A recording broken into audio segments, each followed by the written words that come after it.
Welcome, guys, to the Rep by Rep podcast, where I'm going to help you to get in amazing shape and in amazing health with the experience and knowledge I have to share from my decade long coaching and training experience. And I hope you find it really, really helpful. And let's jump right in. Today's topic will be stop fooling yourself with these lifestyle myths. We will talk about 5 myths. Let's jump in. First, you should accept yourself the way you are. Now, I didn't mean to make it too controversial, but I'm sure there will be some people be triggered by this. And reason is simply because recently there was a lot of this self positivity, body positivity movement, which I completely think it's like bullshit. Most of it, all of it. So, yes, you should be grateful for the body you got. Yes, you should be positive. And yes, you should look at yourself in a positive light. Okay, not in a forced positive light. You shouldn't tell yourself you are something when you are not. And that's very important here, okay? To accept yourself the way you are. So let's say you are 200 kg obese, okay? All is fat. Like you're not a strong man, you are just eating a lot and you are dying because of that. And there could be other reasons as well, not only eating a lot, but there could be like many um, situations such as epigenetics can be a bitch, and that can reduce your amount of calories you need to survive, so that if you eat a lot less than other people, you can still get fatter easier. But I'm not talking about that. I'm talking about should you be acceptive about your body, even if it's really, really unhealthy? And my answer would be definitely not. And by any means ever, you should not accept your body just the way you are, just because you are in this current state. Okay? You should not be satisfied with being obese. You should not be satisfied with being healthy. You should do, however, try to improve yourself always, every single day. Not only your body, but your mind, your personality. Those things you should work on every single day to become your better today and better tomorrow than your yesterday. And body positivity and all that shite just doesn't fit into that mindset and that type of lifestyle, if you know what I mean. And when I hear that somebody is like morbidly obese and they are promoting it or proud about it, I can lose my shit. Like that's the worst thing I can think of when you are living an unhealthy lifestyle and you're pushing it to others and making it others who living the same lifestyle more likely to accept it, and those will promote it to other people too. And then we end up where we are calling each other with words like fat phobic.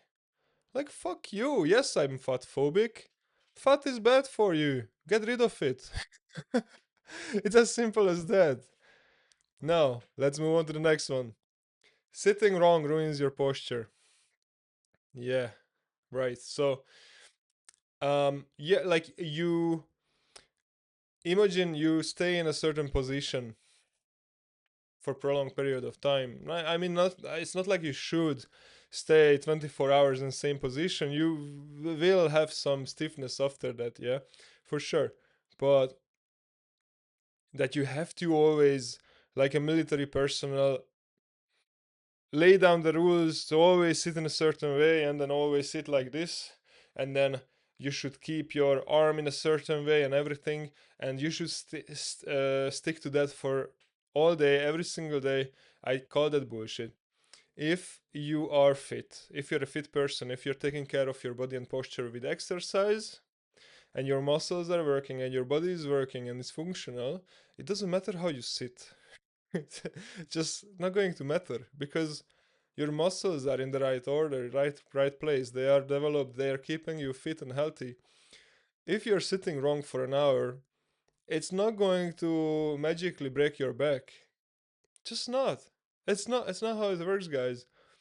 If that happens to you, because yes, it can happen to you if you're unfit, but that's an indication that you should go to the fucking gym. It's not an indication of you were sitting wrong. You should, if sitting wrong ruins your back, then picking up your socks from the floor will also fuck up your back. So it makes no difference whatsoever. So you should go to the gym. You should take care of your body. End of story. If you don't agree with me, go to the comment section. Enjoy getting rid of all your anger there. Thank you. Next one. If you miss out on sleep, you cannot catch up. Yeah, this one is something that most people know. It was originated from some scientific study that was actually debunked later. So, yeah, the thing is, if you don't sleep one day and then you stress about you didn't sleep and you cannot catch up, will just make you unable to sleep again, which will cause more lack of sleep, more sleep deprivation. So that's one thing. The other thing is that you 100% can catch up on sleep. If you ever been in a situation where you don't sleep for 48 hours or you just take less sleep because of a hard night out or whatever, if you know what I mean, and if you have this experience, you know you can easily sleep 14, 16 hours in one go if you are really that tired. No problem. And you will, okay, you will not feel perfect, but you will feel better than if you slept only 8 hours. Okay? You can catch up on sleep. Okay? There's no such thing you can't catch up. You can always catch up. So you shouldn't stress about it, but very important to keep a sleeping routine. You should go to bed and you should wake up approx the same time every single day. That will help you with your sleep quality, which is really important. If your sleeping routine is dialed in and every single day is the same, then your body will understand your sleep clock, okay, and it will help you to improve your quality of sleep and get better sleep even if you sleep less for whatever reason.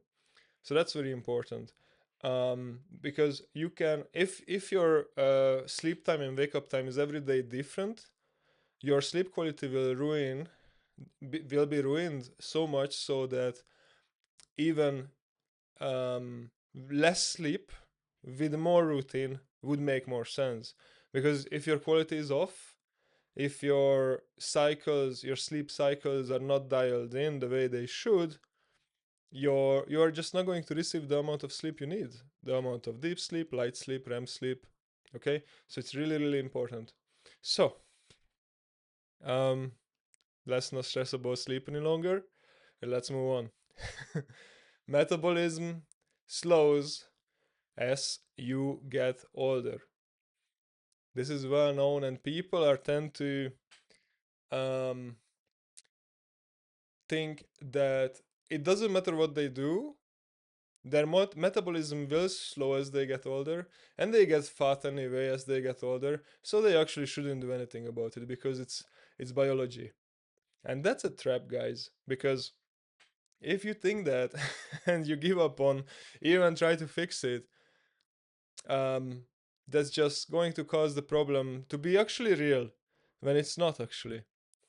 Age doesn't slow your metabolism. In fact, from the age of 21 to the age of 60, your metabolism is the same. It doesn't change. It's not like it's um you burn less and less calories every year and your body knows, okay, it's a year past now, we reduced 5 calorie consumption per day or from now on or something like this. Yeah, it's not how it works. Muscle speeds metabolism. It's very, very important. If you have more muscle, you have faster metabolism, which means you can have more calories without getting fat. Sounds good, isn't it? So, having more muscle is always useful. But on the flip side, fat slows metabolism. Yes, you heard it right. If you have more fat, your metabolism is slower. And because people, when they start to work, they start to live in their 30s, they are more tired because of stress, because of many other factors. They stop moving as much, or they start to eat more because of stress related reason. They gain some fat, and this fat slows their metabolism, and then they blame age, and then they gain more fat because their metabolism is slow, and then they don't do anything. They don't go to the gym. They lose some muscle mass, and then their metabolism slows even more, and then they end up gaining even more fat. And when they are 40 or 50, they are with a big daddy belly or something like that, different for girls, of course. And then they just blaming age. They say, yeah, I'm old, I'm broken, and my knee's fucked too. I can't do anything about it. Well, you 100% can. Even when you are 60, you can still do something about it. It's not a factor that, like, age is not a factor, okay? Remove that from the equation. It's 100% your biology, your muscle mass, your fat you're carrying. All those are factors to change how your metabolism works. So, stop blaming age, guys. If you are in that age, or if you're not in that age, this knowledge, I hope, will serve you well. Okay, so keep taking care of your muscle mass. Keep taking care of your fat percentage, your body fat percentage. Keep it low, as low as possible. Muscle will help you with that too, and you will not need to deal with a fatty, out of shape life or lifestyle. Right, let's move to the next one. Stress makes you fat. So, in a way, it's true. But on its own, it's not going to make you fat. And it's not going to make you untrained. It can impact your training. It can impact how much fat your body is storing. But on its own, stress will not make you out of shape. In fact, if you're taking care of your body, that will help you to take care of stress. And yes, like, stress can have great impact on your recovery, muscle mass, fat you carry, everything. Your ability to sleep will be impaired if your stress levels are high. But does that mean that if you gain some fat, you should blame stress only? No, that shouldn't mean that. It just means it's an extra factor in your life that you have to take care of. Stress. You have to sort it so that you get better results from your training, from your eating, okay, and you can sleep, and you can live happy, and you can stay positive even when things are not so bright. Okay, you have to take care of your stress, but you shouldn't blame stress for gaining fat. It's as simple as that. Right, I will close it here, guys. I hope you liked this episode, and please, if you found it useful and you think your friends could benefit from hearing this, please share it. Share it in your IG stories, or send it to them straight away and let them learn. I hope you liked it again, and see you in the next one. Bye bye.